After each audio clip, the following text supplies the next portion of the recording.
Ça se maintienne un peu. Le vol imposé par les politiques. Ouais. Oui, mais ça peut. Encore une fois, ça. moi je ne suis pas là pour juger ce que font ou pas non plus les concurrents. Je suis là pour quelque part avoir des approches différentes. Je crois que la force du reste de la concurrence, c'est pas systématiquement de polémiquer avec ses concurrents. Air France est une grande compagnie, Air Caraïbes est une très belle compagnie pour les Antilles, mais indiscutablement, quand ils n'ont pas la possibilité ou qu'ils n'ont pas la volonté d'aller faire quelque chose quelque part, il ne faut pas qu'ils viennent reprocher à une autre compagnie de le faire. Les politiques antillais, à juste titre, étant le reflet de la demande de la population, ont demandé aux compagnies aériennes de voler au départ de Roissy.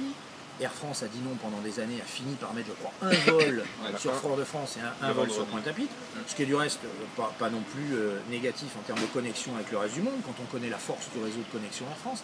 Mais en même temps, ce n'est pas une réponse, je le répète, aux milliers d'Antillais qui vivent dans le nord de la France et qui n'ont pas envie d'aller à Orly. C'est à Roissy que les choses vont bouger aujourd'hui. C'est plus forcément à Orly. À Orly, il y a déjà 3 compagnies. Je veux dire, alors elles sont basées à Orly, donc c'est leur problème. Elles ne peuvent pas répondre forcément à Roissy. Air France a peut-être aussi des problématiques de réseau, d'utilisation d'avions ou d'équipage en scène. C'est leur problème, c'est pas le mien. Sinon, ils auraient peut-être mis un quotidien au départ de Fort-de-France. Je veux dire, au départ de Roissy. Mais concrètement, nous, quand on arrive au départ de Charles de Gaulle, c'est une nouvelle proposition de dessert de la zone d'achalandise nord de l'Île-de-France.